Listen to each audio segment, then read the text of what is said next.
Hello viewers, thank you for joining me. I've always liked the idea of doing themed reviews for certain months, but usually by the time those months creep up on me, it crosses my mind too late and I lose my window to pick something. Which is why, when I caught this little manga series on sale back in November, I purposely put it aside so I'd have something romance to review for February. Those Not-So-Sweet Boys is the story of a girl named Midori going into her first year of high school. Her family's been having a rough time ever since her dad walked out on them 3 years ago, leaving them with the debt he'd racked up. Her mother often works late into the night, yet they still rely on the extra money for Midori's part-time job to make ends meet, so it's a big deal when she gets her wallet stolen that first week. She manages to get it back, thanks to 3 boys in her class who step in and are able to be a little more threatening to the culprits. But they're gone before she gets a chance to thank them properly. As the days go on, she notices they're hardly ever in class and have already garnered bad reputations with her other classmates. The gist of it is that they're spoiled rich boys who think they're above the rules. In fact, they've been absent so much because they've already been suspended for something. But secretly, Midori finds it hard to believe the rumors. They did stop and help her that day when they didn't have to. There was nothing in it for them.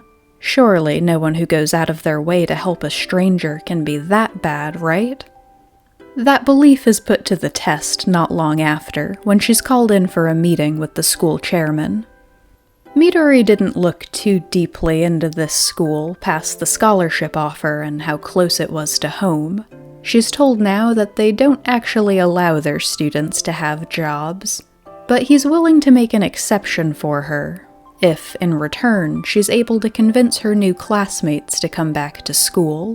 Apparently, their official suspension ended a while ago, but the school's been unable to get in touch with them through any professional means. They're just refusing to return.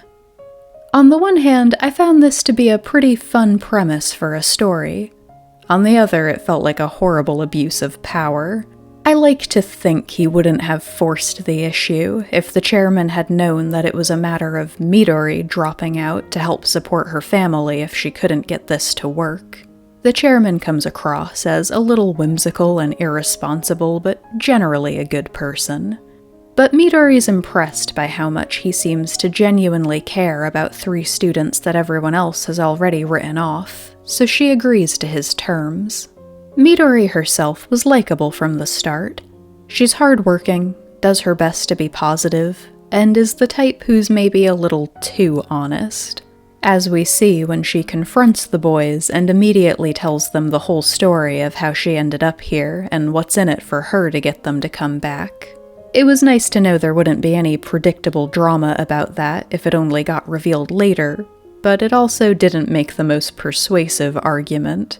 The boys are not moved, and one of them even tries to solve the problem by throwing a wad of money at her, leading to possibly my favorite moment in the whole series still. Midori is dismayed that the rumors might have been true after all. She really lays into them, counting the money and breaking down just how many hours she would have had to work at the highest paying place in town that hires high schoolers to earn that much.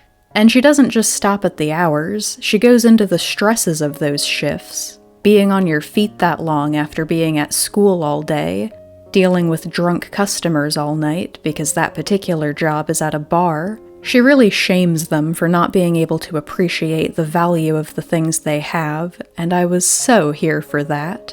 But, as disappointed as she is in them, she's still got a lot to lose if this doesn't work out. So she sends them handwritten copies of her notes, day after day, in the hopes that they'll at least show up for the upcoming midterms. She eventually wears them down, at least enough to get a little closer, so she can properly meet the 3 boys. The one at the center of this group, the one who was most front and center in rescuing her wallet that day, is Rei Ichijo. He's the sole heir to the Ichijo business empire, but he's very distanced from the family. He lives alone in his big fancy apartment, which is why it's become the place the other 2 spend most of their time. Yukinojo Ieri is a little hard to get a read on at first. He comes across as perfectly polite and approachable, but there's a dark side lurking underneath that, as Midori learns the second she tries to get any closer to Rei. And Chihiro Goshima is actually the friendliest of the bunch, but he comes from a Yakuza family and has grown up with everyone making assumptions about him because of it. The original suspension was actually something he was framed for, and the other two stayed out of school with him in solidarity.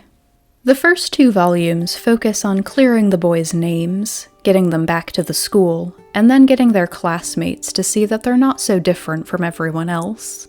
But it moves pretty quickly into focusing on the romance after that.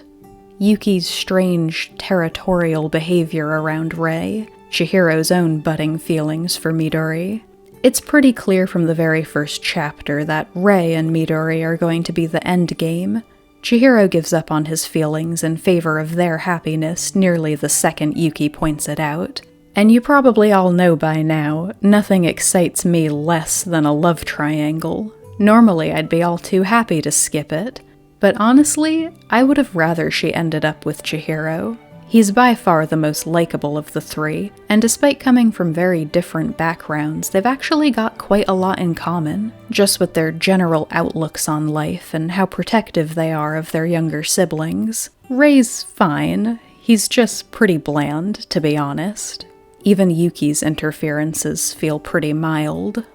Establishing their relationship takes up the bulk of this story, and unfortunately, it's really not this manga's strong point. I didn't realize until I was about halfway through that I've actually read another manga series by Yoko Nogiri. If this came as a surprise, it was mostly because Love in Focus was not the series I found myself comparing this one to. Those not-so-sweet boys reminded me a lot of Waiting for Spring. Just the premise of a girl befriending a group of childhood friends who are isolated from the rest of their classmates would have been enough to make that connection.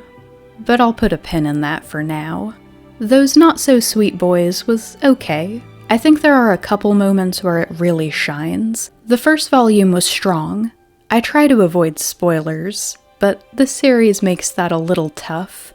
Because while the middle was a little lukewarm, it started to get really good again during the last 2 volumes. This story's strong suit was not the romance, but the family stories. Just when Yukinojo takes a step back, a new challenger appears, Rei's grandmother. Midori had been warned that there might be opposition from the Ichijo family. Rei's mother died a few years ago, but he grew up watching her face all kinds of abuse and belittlement from his father's relatives. Just because she came from a lower-class background, his grandmother appeals to him to break it off on the basis that it would be kinder to Midori to do so. And the fiery side of Midori's personality makes a reappearance when her father gets back in touch, wanting her to convince her mother to take him back. And we're treated to this sudden, heartbreaking montage of her little brother preparing meals for himself while she was out in all kinds of weather, working a paper route as a middle schooler to help out with the finances, and they both just look so young. And Midori can only sit there and wonder to herself, was my dad always this pathetic? It's a hard thing for a not even grown child to have to see their parent in that light. I didn't think this series had it in it to pull anything that would make me truly emotional, but both that diner scene and the one where Rei takes her back to the house where he lived with his mom were really great. That said, I do have to maintain that it was kind of just okay overall. Throughout a good chunk of these 7 volumes, I was a little worried I wouldn't have enough to say at the end of it to feel like it was even worth making a review. I wouldn't warn anyone away from this series if you're just looking for a sweet little romance to pass the time, but I do want to say that if you have already read this one, but haven't read Waiting for Spring, I'd really suggest checking that one out. It's got a lot of the same components, and one annoying manipulative love triangle aside, it does basically all of them better. Thank you for watching.